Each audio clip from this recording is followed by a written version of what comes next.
नमस्कार दोस्तों, ओम नमो भगवते वासुदेवाय, ओम श्री गुरुवे नमः। दोस्तों चलिए ध्यान से सुनते हैं गुरुवार की पौराणिक व्रत कथा, क्योंकि कथा ध्यान पूर्वक कथा सुनने से व्रत करने के बराबर फल मिलता है।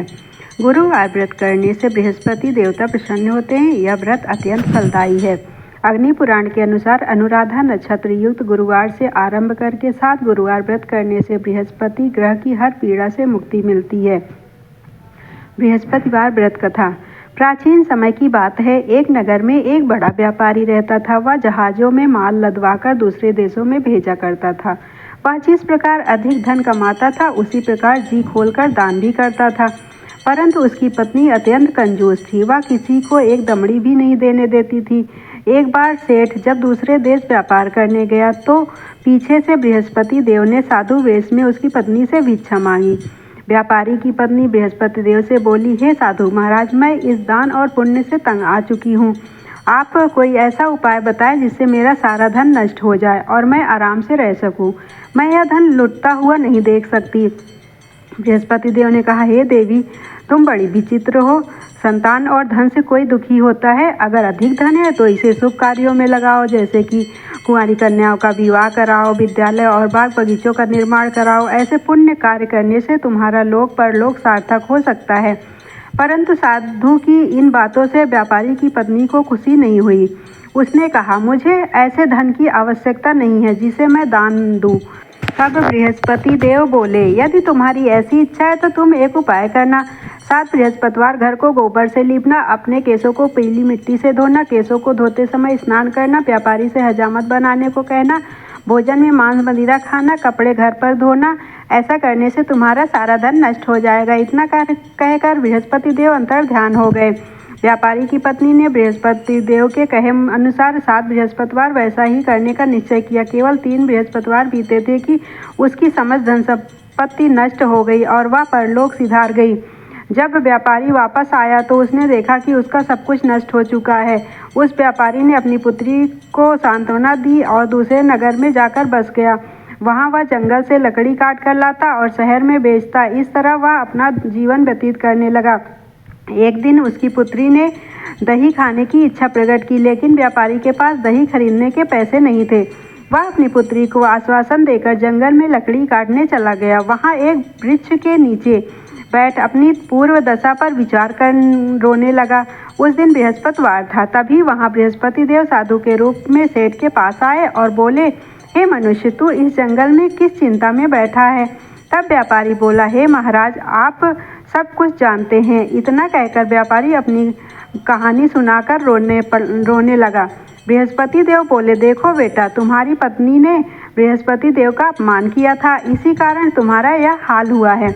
लेकिन अब तुम किसी प्रकार की चिंता मत करो। तुम गुरुवार के दिन बृहस्पति देव का पाठ करो। 2 पैसे के चने और गुड़ को लेकर जल के लोटे में शक्कर डालकर वह अमृत और प्रसाद अपने परिवार के सदस्यों और कथा सुनने वालों में बांट दो। स्वयं भी प्रसाद और चरणामृत लो। भगवान तुम्हारा अवश्य कल्याण करेंगे। साधु की बात सुनकर व्यापारी बोला, महाराज, मुझे तो इतना भी नहीं बचता कि मैं अपनी पुत्री को दही लाकर दे सकूं। इस पर साधु जी बोले, तुम लकड़ियाँ शहर में बेचने जाना। तुम्हें लकड़ियों के दाम पहले से चौगुने मिलेंगे, जिससे तुम्हारे सारे कार्य सिद्ध हो जाएंगे। उसने लकड़ियाँ काटी और शहर में बेचने के लिए चल पड़ा। उसकी लकड़ियाँ अच्छे दाम में बिक गई, जिससे उसने अपनी पुत्री के लिए दही लिया और गुरुवार की कथा हेतु चना गुड़ लेकर कथा की और प्रसाद बांटकर स्वयं भी खाया। उसी दिन से उसकी सभी कठिनाइयां दूर होने लगी। परंतु अगले बृहस्पतिवार को वह कथा करना भूल गया। अगले दिन वहां के राजा ने एक बड़े यज्ञ का आयोजन कर पूरे नगर के लोगों के लिए भोजन का आयोजन किया। राजा की आज्ञा अनुसार पूरा नगर राजा के महल में भोजन करने गया, लेकिन व्यापारी व उसकी पुत्री तनिक विलंब से पहुंचे। अतः उन दोनों को राजा ने महल में ले जाकर भोजन कराया। जब वे दोनों लौट कर आए तब रानी ने देखा कि उसकी खूंटी पर टंगा हार गायब है। रानी को व्यापारी और उसकी पुत्री पर संदेह हुआ कि उसका हार उन दोनों ने ही चुराया होगा। राजा की आज्ञा से उन दोनों को कारावास की कोठरी में कैद कर दिया गया। कैद में पड़कर दोनों अत्यंत दुखी हुए। वहां उन्होंने बृहस्पति देवता का स्मरण किया। बृहस्पति देव ने प्रकट होकर व्यापारी को उसकी भूल का आभास कराया और उन्हें सलाह दी कि गुरुवार के दिन कैदखाने के दरवाजे पर तुम्हें 2 पैसे मिलेंगे। उनसे तुम चने और मुनक्का मंगवाकर विधिपूर्वक बृहस्पति देवता का पूजन करना। तुम्हारे सब दुख दूर हो जाएंगे। बृहस्पतिवार को कैद खाने के द्वार पर उन्हें 2 पैसे मिले। बाहर सड़क पर एक स्त्री जा रही थी। व्यापारी ने उसे बुलाकर गुड़ और चने लाने को कहा।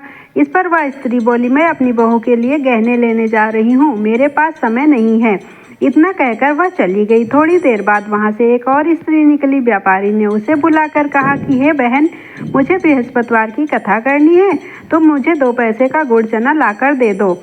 बृहस्पति देव का नाम सुनकर वह स्त्री बोली, भाई मैं तुम्हें अभी गुड़ चना लाकर देती हूँ। मेरा इकलौता पुत्र मर गया है, मैं उसके लिए कफन लेने जा रही थी, लेकिन मैं पहले तुम्हारा काम करूँगी, उसके बाद अपने पुत्र के लिए कफन लाऊंगी। वह स्त्री बाजार से व्यापारी के लिए गुड़ चना ले आई और स्वयं भी बृहस्पति देव की कथा सुनी। कथा के समाप्त होने पर वह स्त्री कफन लेकर अपने घर गई। घर पर लोग उसके पुत्र की लाश को राम नाम सत्य है कहते हुए शमशान ले जाने की तैयारी कर रहे थे। स्त्री बोली, मुझे अपने लड़के का मुख देख लेने दो। अपने पुत्र का मुख देखकर उस स्त्री ने उसके मुंह में प्रसाद और चरणामृत डाला। प्रसाद और चरणामृत के प्रभाव से वह पुनः जीवित हो गया। पहली स्त्री जिसने बृहस्पति देव का निरादर किया था, वह जब अपने पुत्र के विवाह हेतु पुत्रवधू के लिए गहने लेकर लौटी और जैसे ही उसका पुत्र घोड़ी पर बैठकर निकला, वैसे ही घोड़ी ने उसे उछाल मारी कि वह घोड़ी से गिरकर मर गया। वह यह देखकर स्त्री रो रो कर बृहस्पति देव से क्षमा याचना करने लगी। उस स्त्री की याचना से बृहस्पति देव साधु वेश में वहां पहुंचकर कहने लगे, देवी, तुम्हें अधिक विलाप करने की आवश्यकता नहीं है। यह बृहस्पति देव का अनादर करने के कारण हुआ है। तुम वापस जाकर मेरे भक्त से क्षमा मांगकर कथा सुनो, तभी तुम्हारी मनोकामना पूर्ण होगी। जेल में जाकर उस स्त्री ने व्यापारी से माफी मांगी और कथा सुनी। कथा के उपरांत वह प्रसाद और चरणामृत लेकर अपने घर वापस गई। घर आकर उसने चरणामृत अपने मृत पुत्र के मुख में डाला। चरणामृत के प्रभाव से उसका पुत्र भी जीवित हो उठा।